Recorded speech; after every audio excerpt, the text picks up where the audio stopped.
everybody, welcome back to the channel, and today we're going to talk about Kenobi. We just got our 4th episode, and I'm trying not to do any spoilers for the 4th episode because I know it's super close, but if I let one slip, you're knowing now, maybe there's going to be a spoiler, but definitely some spoilers for the first 3 episodes. Now, overall, I think it's a fantastic series, and I've been kind of like able to rewatch every episode multiple times. I don't know about you. Let me know how many times you're watching each episode. And I'm sure somebody in the comments may say, I only watch stuff one time and I don't need to watch it again. And that's fine. And some people are going to say, I've already watched it 50 times. And that's not excessive. But anyways, I wanted to talk about a couple of things that I decided along the way. I talked about this over the weekend, but I wanted to say it here in this video. I'm going to let some stuff slide.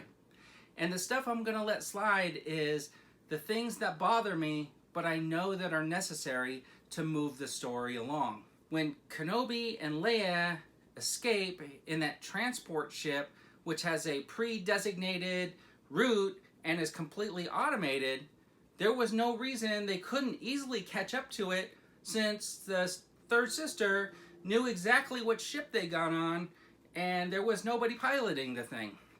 They could have just looked at the manifest and knew which planet it was going to. Actually, probably to the exact dock it was going to, and they could have had a whole squadron there waiting for the ship to land. They had to send out probes to find a ship that was automated and predestined to a location.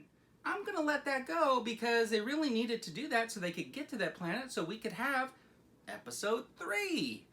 And then when we get to the end of episode 3 and Darth Vader is pulling Obi-Wan Kenobi through the fire and snuffs her out the fire with the Force.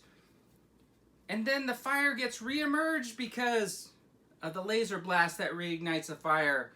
For some reason, Darth Vader has no more strength to be able to put out those flames, and those stormtroopers just can't get through the fire because it's too hot. And then the slowest robot in the world is able to pick up Kenobi and easily walk away with the slowest gait of any robot I've ever seen.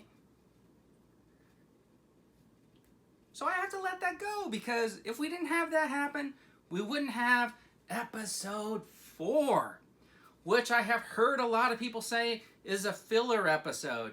And I have to tell you, there were a lot of good things about episode 4 that I liked. Do I say it's a filler episode? I don't know. I think it moves the story along, and it was kind of exciting at some point. So no, I don't consider it a filler episode, and it was short, but it had some action in it, and I thought that was fine.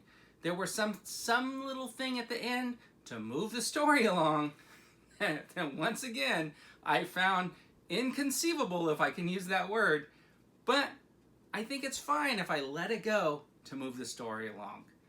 So one of the other things that I'd like to do when I talk about Kenobi is this. I've heard some complaints about the characters, and I have to tell you, I kind of like them. Third sister is kind of awesome. I love that kind of angry angst that she carries around. And as we learn more of who this character is, I hope that they develop it in such a way that we really yearn for more of the character. And with Leia and Kenobi and that bond they're going to have, it's kind of interesting that we don't really get to explore that later on because she never sees Ben Kenobi really on the Death Star when he comes to rescue her. And that's unfortunate because they probably are going to be pretty close at the end of this series. And the last thing that I want to talk about before we head off is the Anakin Darth Vader fight that we got at the end of episode 3.